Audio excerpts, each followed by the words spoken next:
Vous vous êtes déjà posé devant une feuille blanche pour écrire un poème, que ce soit juste pour vous libérer, comme ça, ou juste pour votre amoureux ou amoureuse, et d'un coup, rien. Eh bien, maintenant que vous voulez écrire sans vous retrouver devant une page blanche, eh bien, vous êtes au bon endroit. Salut tout le monde, c'est Alexis. J'espère que vous allez bien. On se retrouve aujourd'hui pour une vidéo où je vais vous apprendre à écrire un poème. Je vais d'abord déconstruire quelques préjugés sur les poèmes, et puis je vais vous donner un conseil, pour moi le meilleur conseil que je puisse vous donner pour écrire un poème. Du coup, je vois certaines personnes venir et dire: «Mais c'est qui ce type pour prétendre avoir la légitimité de nous présenter comment écrire un poème?» Eh bien, je pense que le plus simple, c'est de vous retracer mon parcours dans l'écriture. Comme ça, vous pouvez voir si j'ai de la légitimité ou non à donner des conseils. Alors moi, c'est Alexis, j'ai 20 ans, mais hier j'en avais 15.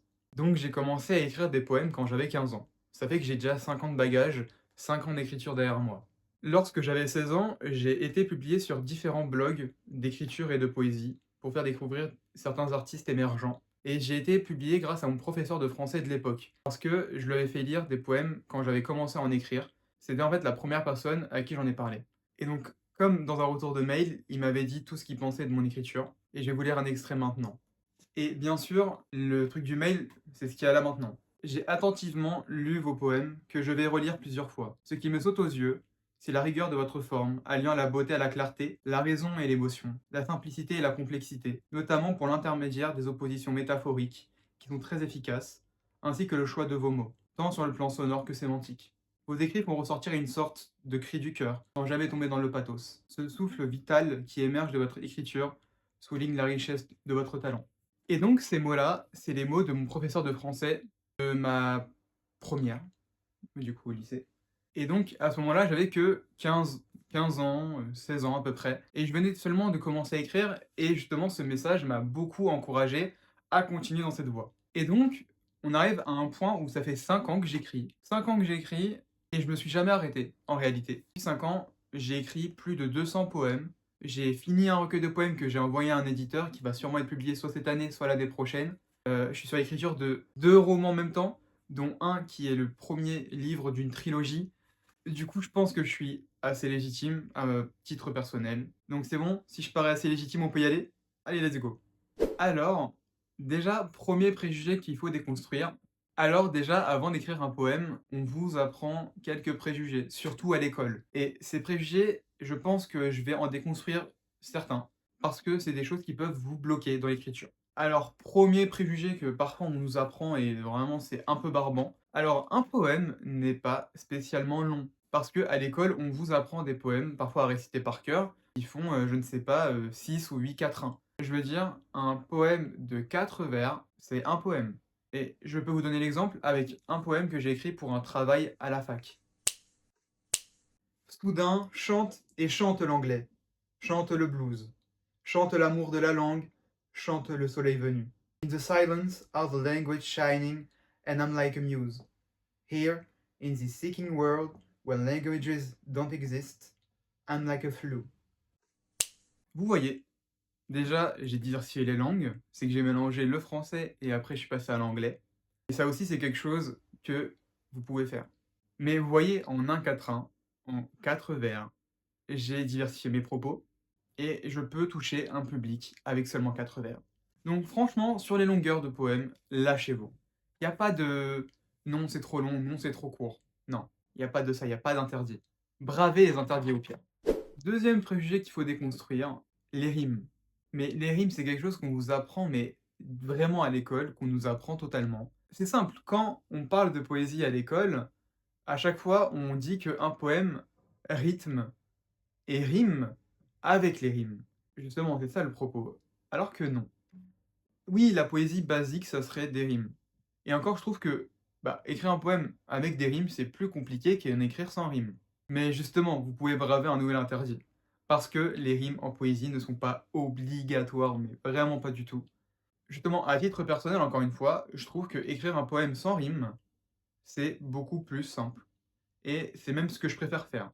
Parce qu'on va vous dire qu'un poème sans rime, ça paraît un peu brouillon, un peu déconstruit, alors qu'au contraire, non. Si vous assemblez bien le poème en question, même s'il n'y a pas de rime, il sera incroyable à lire.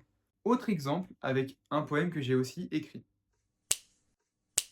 Malgré tous ces stratagèmes, la vie ne peut m'éloigner d'elle. Même dans une fosse commune, brûlée ou enterrée, elle saura me retrouver. Je saurai de par sa beauté, de par son élégance et sa grâce, la trouver, elle me guidera, elle m'ensorcelle, elle me manipule.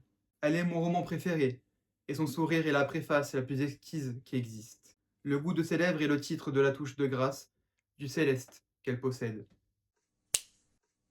Et donc, dans ce poème-là, vous pouvez observer qu'il n'y a absolument aucune rime, hein. Mais pourtant, il raconte des choses, il raconte l'amour.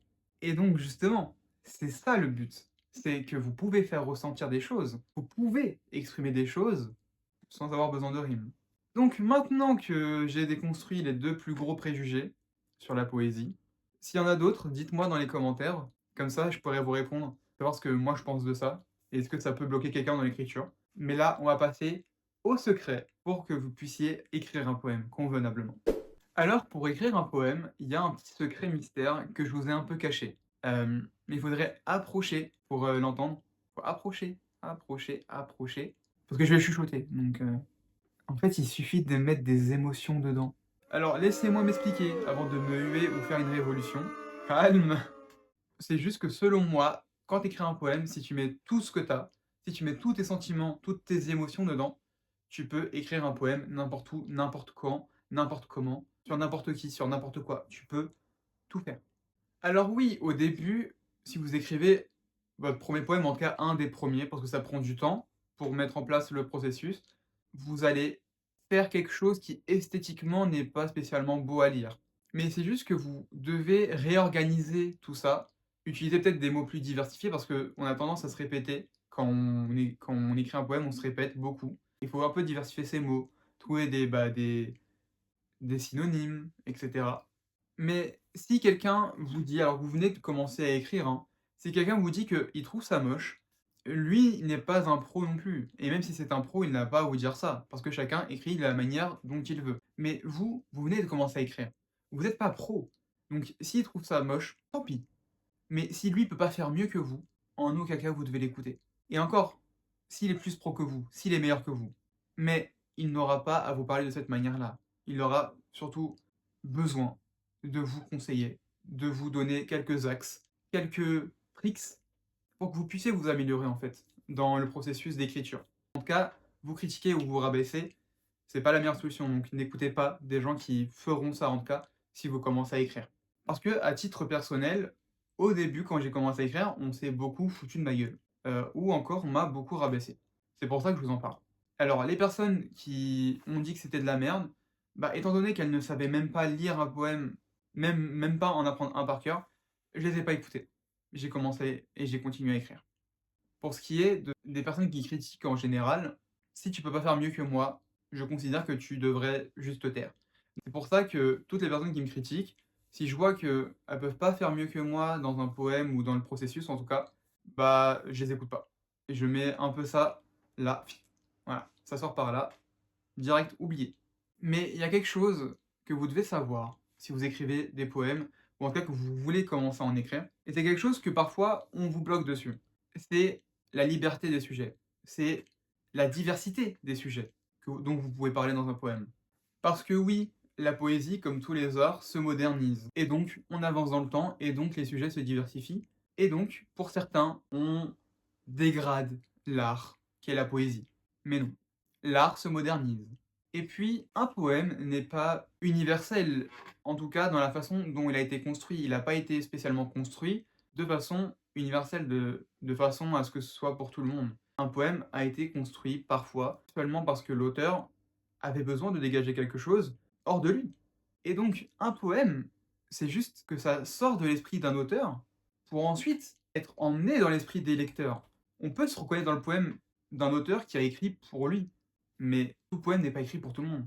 Et donc c'est là où je viens à la diversité des sujets, parce que il y a 2 catégories d'écrivains, 2 catégories d'auteurs. La première catégorie, c'est ceux qui ne prendront aucun risque. C'est ceux qui resteront dans des thématiques assez simples, assez basiques, telles que la nature ou l'amour. Ça, c'est des thèmes où on ne peut pas glisser. Ça, c'est des thèmes où on ne peut pas être en danger, où on ne peut pas prendre des risques. En tout cas, c'est très rare où ça prend des risques sur ces thèmes-là. Ensuite, tu as la deuxième catégorie, celle dont moi je fais partie, je pense, et dont d'autres auteurs font partie, c'est ceux qui prennent des risques. Je peux vous citer du Rimbaud, je peux vous citer Baudelaire. Je peux vous citer Patrick Bouvet que j'ai rencontré, avec qui j'ai eu la chance de discuter, de faire signer mes notes que j'avais prises pendant sa conférence. Patrick Bouvet, c'est un écrivain et un poète aussi, qui a sorti un livre où en gros les poèmes sont disproportionnés. En gros, ils sont un peu partout dans la feuille, dispersés. Ça faisait écho parce que ce livre-là parlait des attentats du 11 septembre 2001, et donc il a fait ça de façon à ce que chaque bout de poème soit un débris, un peu comme les tours qui se sont effritées puis effondrées. Et donc ça, je trouve que c'est quelque chose sur lesquels les risques sont pris. Parce que déjà, parler d'un tel événement dans un poème, c'est compliqué, mais dans tout un livre, c'est encore plus un risque. Et justement, la façon dont ça a été proposé dans le livre, de façon physique, c'était un coup de génie. Pour revenir sur ces thèmes-là, pour mélanger tous les auteurs que je viens de dire, dont moi, les thèmes sont des thèmes à risque. Citer le sexe, l'alcool, la drogue, les attentats terroristes, des telles violences, les guerres, tout ça, c'est des thèmes très risqués. C'est des thèmes où il ne faut pas glisser, où il faut faire attention aux mots qu'on dit, parce que sinon, on peut se retrouver vite dans une sauce. Et pour revenir sur le sexe, on m'a longtemps reproché de beaucoup trop écrire sur le sexe, au point de me considérer presque comme un auteur érotique. Je pense que je dois remettre les pendules à l'heure, voir l'église au centre du village, parce que c'est faux. J'ai écrit dans ma vie près de 200 poèmes, et des poèmes érotiques, j'en ai écrit que 7 ou 8, ce qui est vraiment peu. Les thématiques sur lesquelles j'ai le plus écrit, c'est l'amour, mais vraiment l'amour, aimer quelqu'un, pas le sexe. Et la mort, parce que c'était au tout début, où j'étais vraiment en grosse dépression, et c'est sur le thème de la mort que j'ai beaucoup écrit pendant quelques temps. Mais le sexe revient seulement dans 7 ou 8 poèmes, hein. Il n'est pas là sur les 200 poèmes. Donc faudrait peut-être arrêter, pour certaines personnes, de me considérer comme un poète érotique. Non, c'est pas le cas. Mais c'est vrai que si je dois dire quelque chose, écrire ce type de poèmes, les poèmes érotiques, je trouve ça marrant à écrire en fait, parce que c'est dur de trouver les mots, de diversifier les mots, de trouver des métaphores. C'est un peu compliqué à écrire, mais du coup le fait que ce soit compliqué, ça me fait marrer parfois. Et donc en fait on doit rajouter de l'originalité à chaque fois qu'on écrit, à chaque fois qu'on doit dire un mot. Ça je trouve que c'est incroyable. Mais en tout cas c'est accessible à tous et à toutes, hein. Il suffit juste de le vouloir et d'être inspiré naturellement, oui. Maintenant qu'on aligne ces éléments, poème long, poème grand, poème d'une longueur de géant, poème élégant, on peut envoyer se faire mousser les rimes, finalité similaire, des jumeaux de l'enfer qui se répètent. Je peux murmurer un je t'aime à cette femme ou à ce paysage. Je peux crier à la mort à quel point elle m'accompagne, avec ses présages et ses signes du destin. Je peux fauter, chuter, me tromper, et pourtant, les mots se relèveront d'entre leurs cendres. Et construiront un poème sociétal, un poème ancré dans les âges, un poème conceptuel, un poème qui accompagne sur terre, dans le ciel, ou encore plus loin dans les nuages. Et dans un sens, après réflexion, cela explique tout. Voilà les plumes, j'espère que vous avez apprécié cette vidéo, j'espère que j'ai pu répondre à certaines interrogations, et que j'ai pu réussir à arracher de votre tête ces préjugés qui peuvent vous bouffer un peu la tête et vous mettre devant cette page blanche, fameuse page blanche dont je vous parlais au tout début de la vidéo. Sur ce, dites-moi dans les commentaires, déjà que vous avez apprécié la vidéo, et si vous avez d'autres problèmes que vous rencontrez durant l'écriture. Ça sera avec plaisir que je viendrai vous répondre et essayer de vous aider un maximum, parce que écrire, c'est la meilleure chose qui soit. Mettez aussi un petit pouce bleu pour le soutien, mettez le petit bouton s'abonner, la petite cloche, pour être au courant des prochaines vidéos que je sortirai, et aussi des musiques que je vais sortir, parce que maintenant je serai que dans des musiques sérieuses, stop les conneries. Voilà, sur ce, je vous embrasse tout le monde, gros bisous, et surtout, écrivez bien. C'est Alexis, bye tout le monde.